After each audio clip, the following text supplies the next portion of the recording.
In the headlines, mixed reaction from Christmas Eve shoppers as church leaders warn the faithful not to lose sight of the real meaning of Christmas. Government to consider a police recommendation to arm private security officers, and the DPSU heads into 2016 with an expanding membership. Season's greetings, I'm Lurian Graham Carter with the Channel 5 News. Details coming up. Topping the news, a slow Christmas season is how some Dominicans are describing this year's holiday atmosphere. Channel 5 News took to the streets of Roseau on Christmas Eve morning to hear from Dominicans in the city on how they rate Christmas 2015. So far, yesterday it worked so well. I'm watching what they're giving so far. Yeah, it's Christmas Eve. How would you say the crowd has been so far in the city of Roseau? Well, it's not so much this morning. I'm looking to see what people will bring later on. Like yesterday was good, yeah. Okay, so would you say you're feeling the Christmas spirit this year? I'm not so much a Christmas person, but I'm trying to help it. With or without Erica, Christmas is, for me, not all that. How come? Because I don't see nothing in Christmas, to be honest. They come for a lot of tricks, they come for a lot of taking my money even if I don't have it. And but still I give them thanks for life, right? Yep. For me now it's to know is with Christmas music used to be a little more nice and gentle, now it's boom boom, and that I cannot deal with. That is one. And they're selling too much plastic for Christmas now, man. And it's been dropped all over on the streets, and I don't like that one. And who am I to say change it? I know I alone cannot change it. But let's hope, man. This is the first time I've been seeing a Christmas, which I wouldn't say that's really a Christmas. It's plenty different than 5 years ago. It was very nice, and I don't know what is the problem, but we cannot really sell out there. People more go to the cheapest place to purchase whatever they need. No light, no excitement for them children. I mean, I'm surprised at that Christmas this year because it's like I'm not feeling it. So you're here on Christmas Eve in Roseau. How do you describe it so far? The crowd, how your coconuts are moving, the whole vibe in Roseau? Well, the coconut is moving slowly but surely, and then the crowd is not too heavy, but people is coming in still early. Well, when I was a kid, Christmas was more excited, now things get a little hectic, so the money is not flowing. So you're not seeing too much people coming out to spend the money. So because of Erica, a lot of people are scared to cross the rivers because they're scared of getting trapped by the rivers, and so they stay home. Over 30 years I didn't spend Christmas in Dominica, but I see Christmas is still alive, but it's not like the way it used to be before, Before we used to add more funds and things, but it's still go on, Christmas, So I just say blessed to the Most High for giving the people health and energy and strength. You think Tropical Storm Erica had any effect on how we're celebrating Christmas this year? Well, I know storm cannot stop Christmas. Even though, the country kind of upside down sometimes in a little way, but that cannot stop the Christmas because the people, they got that into them. Things have slowed down a bit. We just had a hard hit from Storm Erica, and, everybody would have people that could have done better but can't because of the storm, lose house, lose properties, so things kind of have an up. So despite this storm, would you say our Christmas spirit is still there? Yes, man. Yes, man. Okay. Yes, man. Else you want to mention? The turkey, the smoke meat still at home, so later we're gone, Channel 5 News spoke to some of our church leaders to help us stay grounded in the real meaning of Christmas. Bishop Mauser says Christmas is always a very good reference point for Christians. We are to reflect on why it exists, and that is basically the coming of Christ into the world as the Savior of the world. Christ came into the world when human beings were still sinners, and we need to reflect more and more on this fact to help us realize how we should live our lives. We should live a life that is in accordance with the teachings of Jesus, the practice of Jesus, the example of Jesus. Bishop Mauser believes grasping the real meaning of Christmas could have a positive impact on how we live our lives. If we reflect on Christmas, there will be less crime in our world. If we reflect on Christmas, there will be less hatred among human beings. If we reflect on Christmas, we will live in harmony with each other. So basically, this is my message for us as human beings, as Christians, as people of goodwill, to seek to live better lives as this new year comes as we approach the new year, 2016.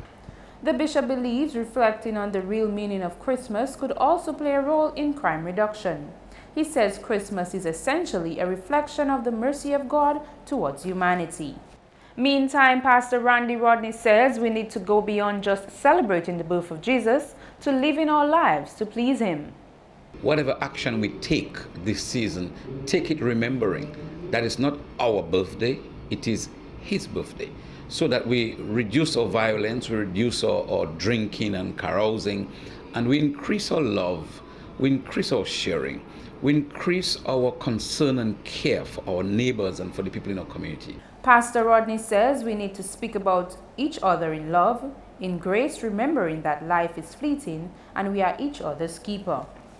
Nearly 200 children from storm-affected communities had their Christmas spirits boosted through the work of a local corporate citizen.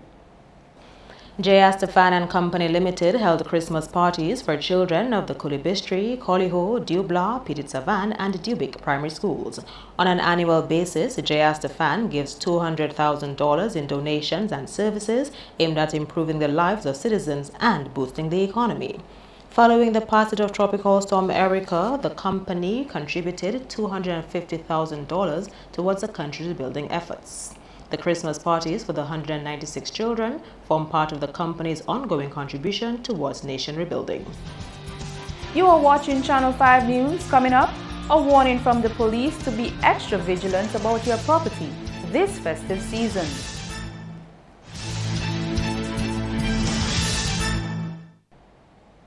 Welcome back. Police Chief Daniel Carbon says the police force has forwarded recommendations to government to allow all private security officers to be armed on the job.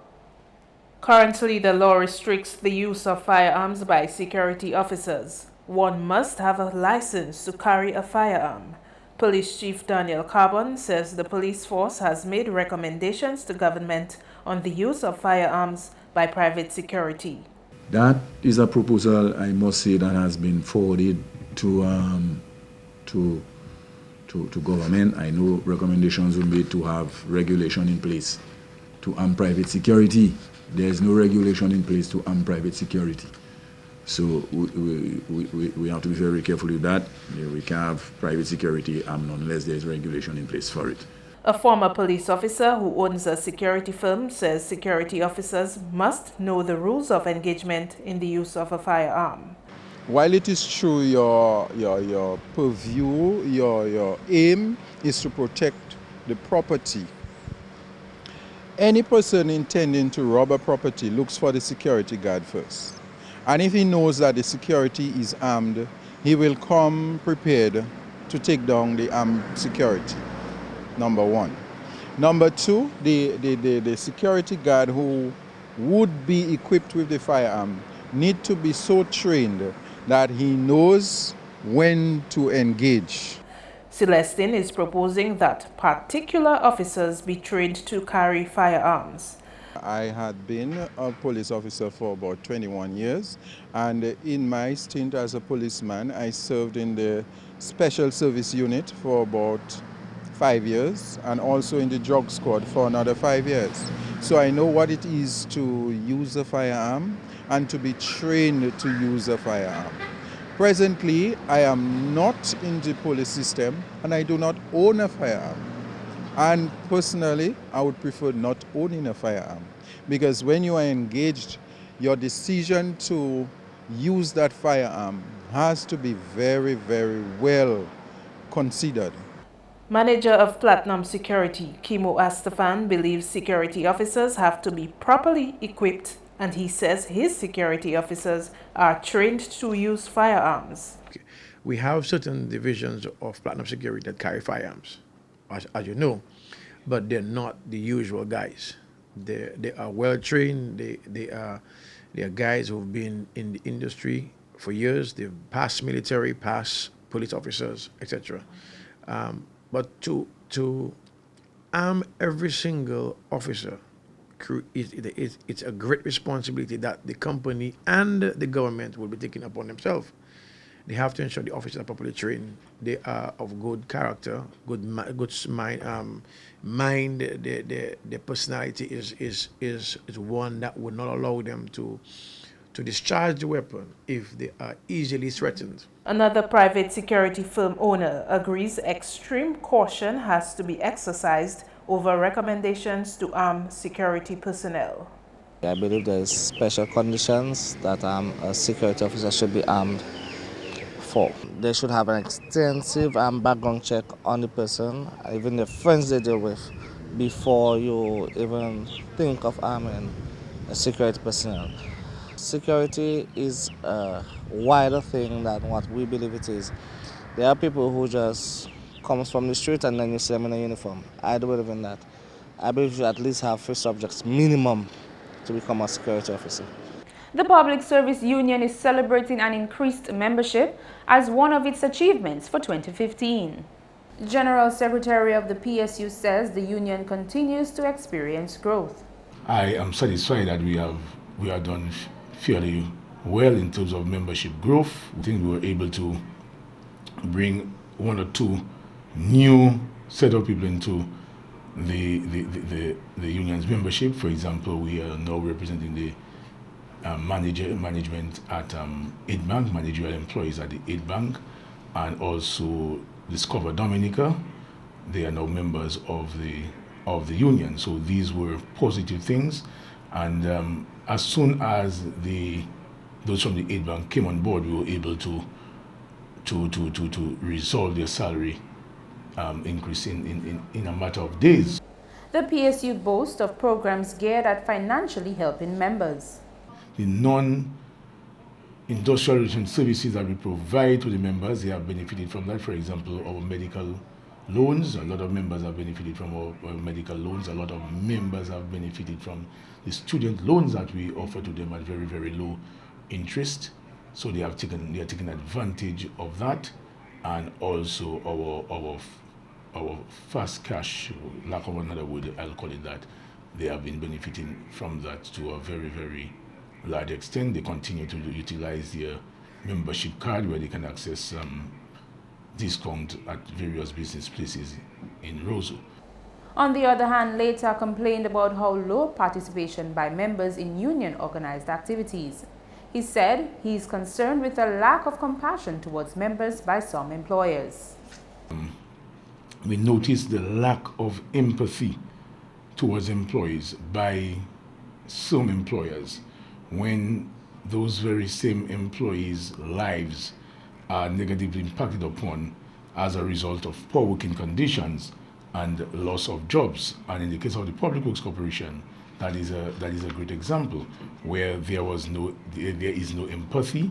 People are not concerned as to how these people suffer, how their families are suffering. So that to us is another problem that we have to deal with. Dominicans are being urged to guard their properties against the destruction of fire during the festive season. PRO of the fire department made the call during an interview with Channel 5 News. More people leave their homes unattended for extended periods around Christmas time than at any other time. The fire department PRO says Dominicans must be extremely careful with the use of electrical appliances during this time. We asking persons remember that no overloading, try to avoid overloading of your circuits, the use of extension cords, be very get yourself knowledgeable on how to use the extension cords, because that is one of the major sources of overloading, and we know that overloading can cause your building or your house to burn. It is important that you remove appliances which you use temporarily, remove it from the socket after you have used it. People are being encouraged to become knowledgeable on the use of transformers in the home. As we speak of electricity, we are also talking about transformers. Persons tend to use the wrong transformer for the wrong appliances. So the transformer that you are using, make sure that it carries good enough load capacity, and that things which are connected on it do not overload it, because that can also cause a fire. A small point that persons normally forget: electrical fans, the fans that we use, constant use without giving them rest that can cause overheating of that appliance also. The use of matches in the home is also of concern to the fire and ambulance department. Whereas electricity is one part, we are also talking about persons cooking, baking and those things. So we are asking persons, do not leave those ovens unattended. We're asking parents to ensure that the children do not get a hold of matches and go playing with matches, going under the beds and lighting candles. Yes, children are at home during the holidays. Fire recently destroyed 2 houses in the city within 2 weeks. Andrea Louis, Channel 5 News. President of the Board of Directors of the Grotto Home for the Homeless has assured the public that they will definitely be moving within the first month of 2016. The Grotto Home for the Homeless began construction of their new home at Bellevue Royal a few years ago, but financial restraints prevented swift completion of the project. The organization, which has been struggling with maintenance of the home in addition to construction challenges, completed their structure this year. And we have agreed that we'll move early in the new year.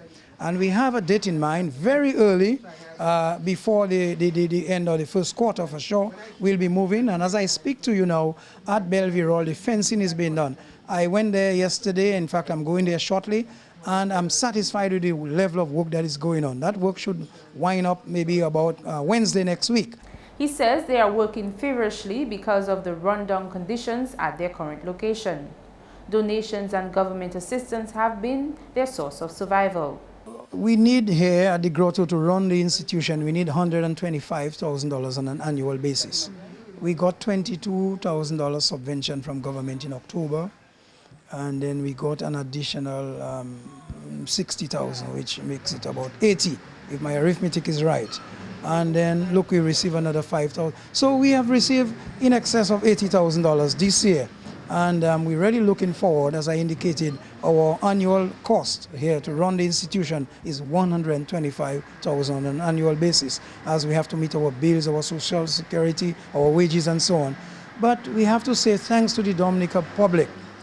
He encourages other organizations to give their support to purchase final items for the new location.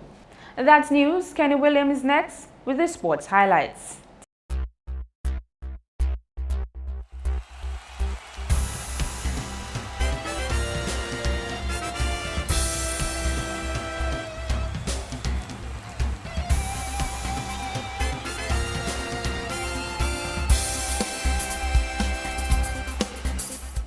Hello everyone, and thanks for joining us. We begin with track and field. The top middle distance runners in Dominica will be competing in a 5K road race on Boxing Day. The event is made possible through the collaborative efforts of 767 Sports Entertainment, the Dominica Amateur Athletics Association, and Bullseye Pharmacy. Special thing about this race is that it's not your normal anybody participates race. It's a race where the competitors are handpicked, because we want to highlight the elite athletes, the top ones. So that in itself, we're not segregating, but what we're doing, we're setting a level that the ones that others below will persevere and push hard to reach that level so they can take part in that. He says 4 athletes have been selected to participate in the annual event and hopes to add similar ones in the future. There are 4 of them. You have Cameron Carbon, a young guy from Boetica, lives in Kenfield. He has been tearing up the scene right now quite recently he's the one tearing up the scene. Jabez Ferrara, that's his counterpart, they're from the same club, so they competing hard, number 1 and number 2. Damian Lucian from the Kalinago territory is another top athlete, top guy, doing his thing. And then we have Bram Sanderson from Woodford Hill. It's going to be an annual race, and there's going to be other races. We're going to look at the fastest man and women in Dominica, which is going to be the short distance, 100 meters. So that's the plan. Peter says the road race should bring much needed excitement and hopes for a great turnout. This race is going to be exciting. I would like to see spectators all over the route, like back then in the days of the great Choco, legendary Choco and these guys, when you also have the people and them line up, touching the athletes as they pass by. This is the kind of vibe we're trying to bring back in the whole sporting vibes, in Dominica. Meantime, the sponsor of the event, Val Coffey, says he will give support as best as possible to the initiative. The cost is based on the economic realities of Dominica, but it is a tidy sum to ensure that they can at least, get themselves going, and we'll give support when it's be in terms of the pharmaceuticals that we have available in terms of vitamins and stuff like that, and to give them whatever support we can. But there will be a financial small, but it's relevant. It's Christmas, and we're trying to bring the spirit and cheer to these young people. The event will start from the Point Michelle area at 3:30 p.m. on Saturday. In cricket, West Indies women cricket captain Stephanie Taylor received the ICC Women's T20 Cricket of the Year award for the third time. The 24-year-old top-order batter and off-spinner was recognized at the ICC Annual Awards for the period September 18, 2014 to September 13, 2015. She previously won the ICC Women's ODI Cricketer of the Year award in 2011 and 2012. During the period under review, Taylor scored 340 runs in 9 matches with a best score of 78 of 58 balls against Australia at Melbourne Cricket Ground. Earlier this year, she led West Indies to a 3-0 series sweep against Pakistan. Still in cricket, West Indies batsmen Chris Gayle and Dwayne Bravo recorded 46 and 45 not out respectively in the Big Bash League on Wednesday. Gayle, who recently announced his return to Test cricket in 2016 after back surgery, seems to be taking recovery in strides as he bowled an over for his team. Bravo recorded a century in the first innings of West Indies' first test against Australia, which the home team won by an innings and 212 runs. Meantime, bowling consultant for the West Indies, Sir Curtly Ambrose, is optimistic that West Indies could show resistance against Australia on Boxing Day. Because all is not lost. Having lost the first game badly doesn't mean that we've lost the series. And I've said before and I say again that the Australians are the ones under pressure, because everyone expects them to beat us 3-0. So if we even draw the Boxing Day test match, it's a big boost for us and a bit of a disappointment for them. If we win that game, it's even better. Moving on to football. Yet another delay in the completion of the Goal 2 project as DFA negotiates with FIFA. President of the Dominica Football Association, Glenn Etienne, says the association is doing its part in getting the project completed. We signed this contract, but we've had some well, not negative news, but we'll have some new development where the contract actually came from FIFA, and we did what we had to do in terms of signing within the contractor and the DFA. But FIFA was telling us that contract is going to be operational somewhere in February. We are still discussing with FIFA, letting them know where we cannot, whether it's a month or two, we need to start, the regrassing because we have signed the contract. He says 2015 was smooth sailing for the DFA and wishes football enthusiasts season's greetings. 2015 has been a very good year. Despite the tropical storm Erica that we all know that devastated some of our playing field. I mean, that was the only big setback we had in terms of infrastructure and not just the DFA but the country on a whole. Let me take this opportunity also to wish every football family a very Merry Christmas and a prosperous and healthy 2016. That's all the time we have for sports. I am Kenny Williams. Join us again next time.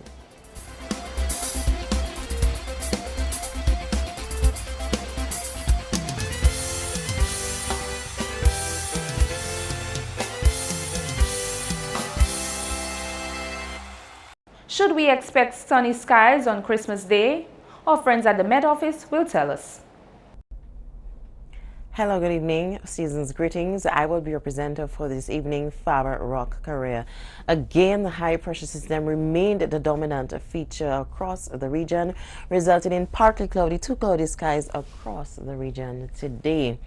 Earlier, visible satellite imagery showed some low-level clouds which moved across the islands of the Lesser Antilles. Earlier, radar imagery indicated some scattered shower activity across the islands, particularly on the northeastern part of Dominica. The weather tonight is expected to be partly cloudy to cloudy at times and breezy with a few scattered showers. These conditions will persist into tomorrow, Christmas Day. The marine conditions are expected to be moderate to rough and waves will be up to 10 feet. A small craft warning remains in effect for above normal seas and high winds. What can we expect for the next 3 days? Well, occasional cloudy skies with some scattered showers and also some breezy conditions are expected for this 3-day period. Across the islands tomorrow, they can expect occasional cloudiness with some scattered showers as a high pressure system will remain the dominant feature. The international city forecast: some beautiful sunny skies are expected in Beijing and some cloudy to overcast conditions are expected in New York, Miami, and London, and some partly cloudy skies with some scattered showers expected in Caracas. The sun will rise tomorrow, Christmas Day, at 6:29 a.m. and set at 5:42 p.m. For more information, you could always visit our website at weather.gov.dm or call the weather hotline at 447-5555. Have a Merry Christmas and join us next time for your next weather broadcast. Thank you.